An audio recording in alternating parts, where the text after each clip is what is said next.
Hi hello నమస్తే welcome to Telugu ప్రభ. నేను మీ journalist Shivajyothi. ఈ రోజు మనం తెలుగు ప్రభ న్యూస్ పేపర్లోని ముఖ్యాంశాలు చూద్దాం. ఏప్రిల్ 14 దేశవ్యాప్తంగా కూడా అంబేద్కర్ జయంతి చాలా ఘనంగా జరుపుకున్నారు. ఇక్కడ చూసుకుంటే లిబర్టీ చౌరస్తా వద్ద అంబేద్కర్ విగ్రహానికి పూలమాల వేస్తూ ఇక్కడ సీఎం రేవంత్ రెడ్డి అండ్ ఇక్కడ చూసుకుంటే ఢిల్లీలోని సంవిధాన్ సదన్ ప్రేరణ స్థల్లో నివాళి అర్పిస్తున్న ప్రధాని మోదీ.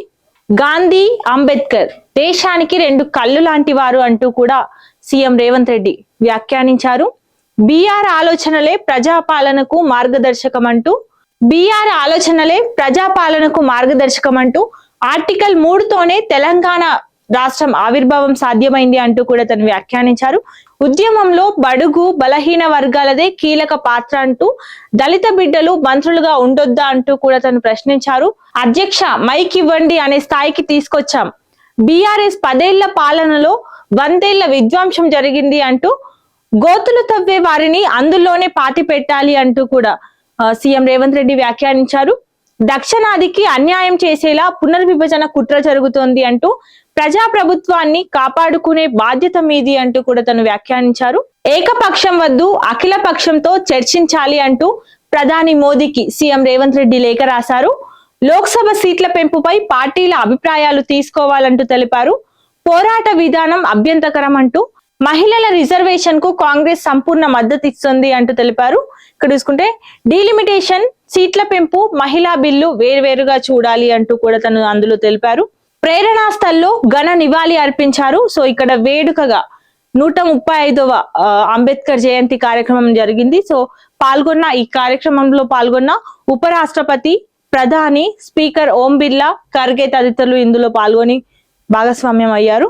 నిండా మునిగిన మక్క రైతు, గిట్టుబాటు లేక విలవిల, కేంద్ర కనీస మద్దతు ధర 2400, 1759కే దళారుల కొనుగోలు, పిఎస్ఎస్ కింద చేర్చకపోవడంతో ఇక్కట్లు, మహిళా రిజర్వేషన్ పై బీజేపీ విస్తృత ప్రచారం, నారీ శక్తి వందన్ బిల్లుకు మైలేజీ ప్రయత్నాలు, రాష్ట్ర వ్యాప్తంగా ర్యాలీలు, బహిరంగ సభలు నిర్వహిస్తున్నట్టు తెలుస్తుంది. పార్లమెంట్ ప్రత్యేక సమావేశాల్లో కీలక చర్చలు కూడా జరపనుంది. ఇక్కడ చూసుకుంటే సమ్మె నిర్ణయాన్ని వెనక్కి తీసుకోవాలి అంటూ కూడా ఇక్కడ రవాణా శాఖ మంత్రి పొన్నం ప్రభాకర్ వ్యాఖ్యానించారు. ఆర్టీసీ విలీనం కోసం కమిటీ పనిచేస్తోంది అంటూ మిగతా సమస్యల పరిష్కారానికి సిద్ధంగా ఉన్నామంటూ తెలిపారు. పిఆర్సి అంశాన్ని కూడా పరిశీలిస్తున్నామంటూ కూడా తను వ్యక్తం చేశారు. ఇక్కడ సంఘాల అంశాలు ప్రభుత్వ పరిధిలో ఉన్నాయి అంటూ తెలిపారు. యుద్ధం వద్దు మాట్లాడుకుందాం అంటూ చర్చలకే ప్రాధాన్యం ఇస్తున్న దేశాలు. 4 సూత్రాల ప్రణాళికతో జింపింగ్ అబుదాబి యువరాజుతో భేటీ. బీజింగ్ లో రష్యా, చైనా నేతలు సంయమనంతో శాంతిని నెలకొల్పాలని మోదీ, ట్రంప్ సుదీర్ఘ చర్చలు. వాషింగ్టన్ వేదికగా ముఖాముఖి చర్చలకు లెబనాన్, ఇజ్రాయెల్ సన్నద్ధం. ఇక్కడ చూసుకుంటే పశ్చిమాసియాలో యుద్ధం ముగింపుపై చర్చలు కొలిక్కి రావడంతో ఇరాన్ ఓడరేవుపై అమెరికా దిగ్బంధం విధించడాన్ని పలు దేశాలు తప్పుపట్టాయి. ట్రంప్ నిర్ణయాన్ని బాధ్యతారహితంగా చైనా అభివర్ణించింది.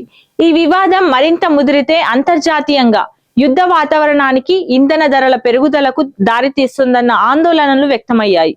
శాంతిని నెలకొల్పేందుకు చైనా అధ్యక్షుడు జీ జింపింగ్ ఒక సమగ్రమైన ప్రణాళికను ప్రపంచం ముందుంచారు. బీజింగ్ లో అబుదాబి యువరాజు Sheikh Khalid bin Mohammed bin Zayed Al Nahyan తో జరిగిన సమావేశంలో జింపింగ్ ఈ 4 సూత్రాల ప్రణాళిక ప్రతిపాదనను వెల్లడించారు. మరోవైపు హార్ముజ్ లో నౌకాయాన స్వేచ్ఛ పునరుద్ధరణే లక్ష్యంగా యూకే, ఫ్రాన్స్ ఆధ్వర్యంలో 40 దేశాలు భారీ సదస్సు నిర్వహించేందుకు సన్నద్ధమవుతున్నాయి. ఇంకోవైపు ప్రాంతీయ స్థిరత్వాన్ని కాపాడేందుకని రష్యా, చైనా చేతులు కలిపాయి. బీజింగ్ లో లావ్రోవ్, వాంగ్ యీ కీలక భేటీ నిర్వహించారు. చైనా 4 సూత్రాల ప్రణాళికకు రష్యా మద్దతు ప్రకటించింది. హర్ముజ్ జలసంధి భద్రతే లక్ష్యంగా భారత ప్రధాని నరేంద్ర మోదీ, అమెరికా అధ్యక్షుడు డొనాల్డ్ ట్రంప్ టెలిఫోన్ ద్వారా సుదీర్ఘంగా చర్చలు జరిపారు. ఈ సంక్షోభం మరింత ముదరకుండా ఉండాలంటే శాంతియుత చర్చలే ఏకైక మార్గమని, అన్ని పక్షాలు సంయమనం పాటించాలని ఈ చర్చల సందర్భంగా ఇరు దేశాధినేతలు అభిప్రాయపడ్డారు. పశ్చిమాసియాలో శాంతిని నెలకొల్పేందుకు భారత్, అమెరికా సమన్వయంతో పనిచేయాలని ఈ భేటీలో నిర్ణయించారు. మరోవైపు వాషింగ్టన్ వేదికగా లెబనాన్ ఇజ్రాయెల్ ముఖాముఖి చర్చలకు సిద్ధమైంది. కోవిడ్ తో చచ్చిపోతా అనుకున్నా అంటూ కూడా అమెరికా కుబేరుడు ఎలాన్ మస్క్ సంచలన వ్యాఖ్యలు చేశారు. రెండో టీకా చంపేస్తుందనే భావించానంటూ తను తెలిపారు. mRNA టీకాకు అనుమతి ఇచ్చి ఉండకూడదు అంటూ తెలిపారు.